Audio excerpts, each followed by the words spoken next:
Hey everybody, it's Jennifer, and I am so excited to be coming to you. I'm going to bring on Shayna Bergman in just a minute with our Kick-Ass Leadership Series, Episode 8. And today we are concluding with our fourth part of our four-part mini-series on energy blocks. And we are going to be talking about gremlins. So give me, Shayna, Hey, how's it great. going? All right. I love that you're in your car this time. Yeah, hey, we do what we can. Mom's on the run, That's right? right. Absolutely. Yep. So I was just sharing with our listeners that we are in part four of our four-part mini-series on energy blocks, talking about gremlins today. Yeah. Would you like to share with everybody what is a gremlin? What a weird word, I right? would love to. I would love to. So, a gremlin, the way that I like to think about it is your inner critic. It's that little voice that we all have in our head, and many of us have many of these little voices that essentially tell us you're not good enough. Whether it's saying you're not smart enough, you're not tenured enough, you're not senior enough, you're not an expert enough, you're not pretty enough, you're not articulate enough. I mean, the list goes on and on and on. But the gremlin is that little voice that's telling us constantly, like this little voice, just like all the time saying you're not good enough. And that little voice, it's amazing how it gets in the way because it keeps us playing small. It keeps us playing small, and sometimes, ironically, it can keep us playing almost like too big in an effort to make up for it, because it can occur subconsciously like a sort of a deficiency. I used to joke years ago. I used to do some self-development programs, and we would laugh because the person with like 3 PhDs from Harvard and like all these awards and wrote 6 books and all the things, their gremlin was that they were stupid or not intelligent. And so what can happen is we can try and try and try to make up for it and never feel Mm-hmm. satisfied.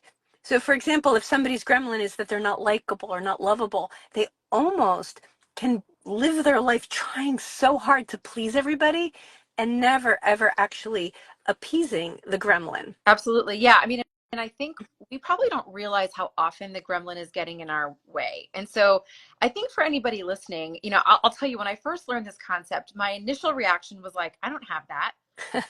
And then when you really sit with it and you realize, like, well, what is mine saying to me? All of a sudden you say, like, wow, it's everywhere. It's constantly in the back of my mind. It's a very subconscious thing that's happening. But when I really get clear and I pay attention, I can start to see, where am I overcompensating? Where am I playing small? Where am I letting it hold me back from the things that I really want or from the way that I really want to be? Because I'm listening to that voice as if it's my truth. When Right. really, no, it's not. It's not the truth. It's just a voice that we give a lot of credence to unnecessarily. Right. And not only is it our truth, we start to create, in most cases, people will start to create a belief that is other people's truths. Yes. Right. So if I have a belief that I'm not likable, and again, I just want to remind people that this is often subconscious. Until you do the work, whatever, there's many different ways to get at it, but until a person does the work to bring this into awareness, it's kind of like we talked about last time, like filters. It just sits here. It's just the way it is. It's just, I'm not likable, and that's just the way it Mhm. is. And we start to think that other people see it that way, or we think it's our big dark secret. Like, I've got to do all this stuff because otherwise people are going to find out that I'm not smart, or I'm not, likable or lovable, or whatever the thing is. Um, Another way I've seen it described, and I really love this, is as an unanswerable question. Mhm. And the reason that it's an unanswerable question is because the moment you have the question and answer it, you have the question again. Mm. So it's like, am I smart enough to be part of this group? Yeah, yeah. Am I still smart enough to be part of this group? Yeah, yeah, yeah, I am. Oh, everybody liked my idea. Okay. Well, how about now? Am I still part? And it's on and on and on, and it never stops. That's true. Yeah. I Yeah, mean, I think we're validation, right? We're like, wait, let me just check one more time. Is everybody right. else same thing? Wait, okay, I'm fine, to your point. Yeah. Um, but I think it's something. that I think is worth noting. And by the way, hi Chef and hi Leslie. I see you both on here. Thank you for being here. Um, Something that I think is really worth noting though is it's not always bad, right? There is a portion of our gremlin that has served us, that has helped us, that has kept us safe for a period of time for some portions of our lives. But it's really a matter of asking yourself, okay, now at what point is it no longer helping me? And now I can identify that it's done its purpose, it's served its purpose helping me, and now it's really just getting in my way. Right. One of the ways I like to look at it is to say, do you have it or does it have you? Right? So when we can, and again, I'll just use this intelligence as an example because it's all the same. It just has a different name. So if the desire to be smart, because maybe somebody is a little insecure about that, has somebody become very successful, has them being driven to learn and driven to thrive for excellence, that's not necessarily a Yeah. bad thing. When it has them, meaning they can't not keep learning. They have no say. They have no choice. They have to keep learning because if they don't, there's never enough. They never know enough. They're somehow deficient. That's where people can actually start to become disempowered. And it has you, and you're almost proverbially like a victim to it. Mhm. So with awareness and with understanding how it's showing up in your life, you can start to have a choice about it. And with that comes that feeling of empowerment and a little bit of freedom. I'd love to hear, Jen, what thoughts or stories you have. But I do a lot of this work with my clients. Every single client is dealing with the gremlin. I'm dealing with the gremlin. You're dealing with the gremlin. It's very common. We see it all the time, and it's sort of an in-depth process. In fact, I have clients that were going on several years together, and we're still discussing the gremlin because it's Mm-hmm. still that embedded in who you are. It's been with you since you were so young that it's just this main character in your life. And to your point, you really have to ask yourself in these various moments where it's rearing its head, does it have me or do I have it? And what do I want to do with it? Because it's not going anywhere. It's there. It's just a matter of like, now that I know that, how can I minimize the effect that it's having on me? Right.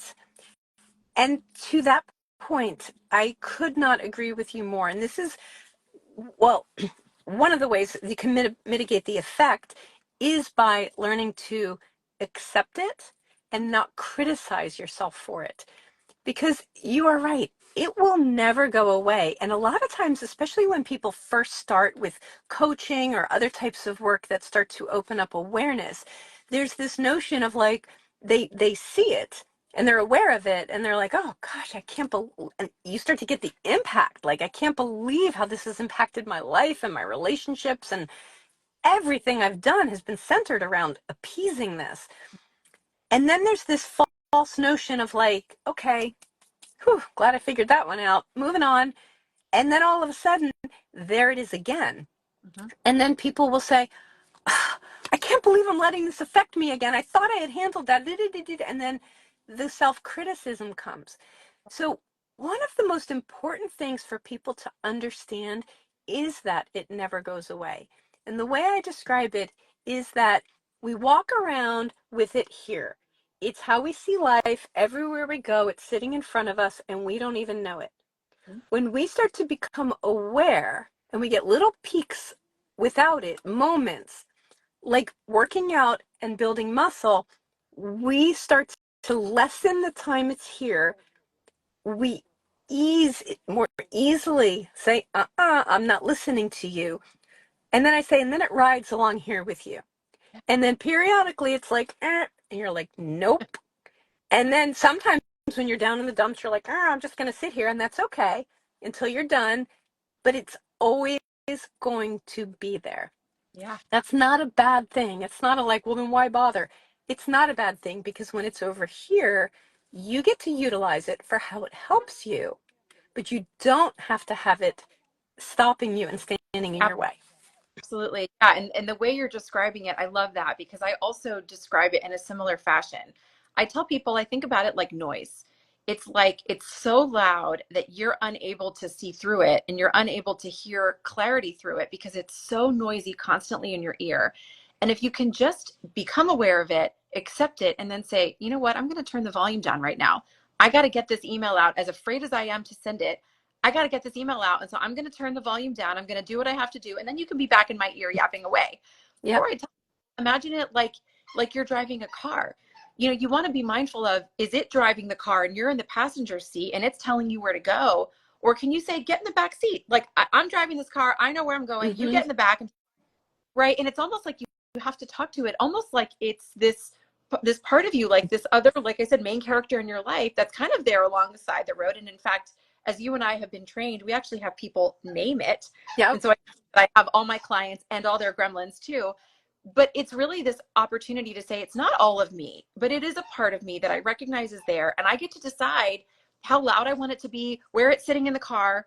And I get to decide like where and when and how it's going to serve me. And if it's not in this moment, then get in the back seat or Yep. turn the volume down. Right. And it's in the back seat. It's not out of the car. Right. But when it's in the back seat, like I loved your analogy. You're driving. Yeah. It's not driving. You have it. It doesn't have you. It doesn't have that control. And I cannot express enough to everybody out there. First of all, if you're human, you've got Yep. one. Like, I'm sorry, nobody's immune. There's something that occurs when we're young. There's a moment of fear or failure, and boom, we make up a story and we believe it, and that becomes our gremlin. Um, Unfortunately, we all have it. You can't protect your kids from it, but it's okay, right? It's all part of our growth and development. So the next question, Shayna, is what can people do to uncover what is my gremlin? What do I do about it? How is it impacting me? Yeah. So I always ask people, like, when you can think to a situation that you've had recently where you just felt not enough in some way, whether you were sitting in a meeting, whether you were having a conversation, to think back to that moment and say, like, what was the thought I was really having, even though it maybe was subconscious? What was I thinking in that moment where I felt kind of icky? What was happening? Did I not feel smart enough? Did I not feel an expert enough? Did I not feel like I was a senior enough in the room? And if you can identify what that is, that's the first piece of it. And I think it's important to note, like I said earlier, you can have different gremlins, but there's usually one that's pretty prominent that's coming up a lot of the time.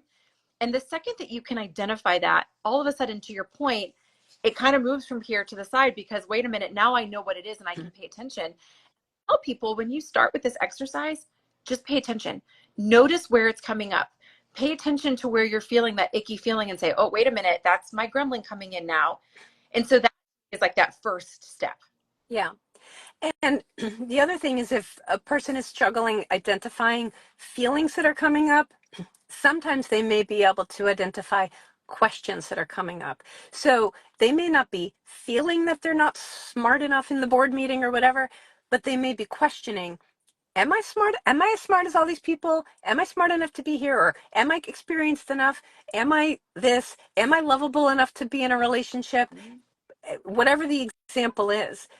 Um, I believe that everybody has one primary gremlin and it can have different forms that when you break down really become evident that they're actually different versions of the same thing. And in fact, I would add to that, everybody's gremlins are different versions of the same thing. It's all some version of I'm not good enough. Absolutely. Yeah. And again, if you're listening to this and you're thinking like, I don't have that, you do, you do. And so now that you know that you do, what do you want to do about it? Right. Because the one thing we can guarantee, and this is not any kind of a judgment, it's just what's so, that if you're not aware, it's impacting your life. Right. So, Absolutely. Yeah. yeah. So, working with a coach, self development transformational programs, there are many ways that people can start to open the door, gaining awareness. But that's pretty much what it comes down to because unfortunately, a lot of times these things are subconscious and a little hard to get to on your own. Absolutely. Well, and I think, as you and I know, we have a lot of amazing tools that we use and that we collaborate with clients Yes. using, and start to minimize the gremlin activity and to help them start to recognize it, move through it, and use it to their advantage. Yes. And so, this is the benefit of doing this work. It's the benefit of having somebody outside of you be able to peek in and say, I hear it, I can recognize it, let me help you see it too. Right. And you and I do the same thing. We have our own coaches, and we're doing the same Yep. work as everybody else, right? And I'm sitting here smiling for two reasons. Number one, near and dear to my heart is one of my longtime coaches, Melvin, who I worked with for years. And he would always say, Jennifer, you can't see your own eyebrows.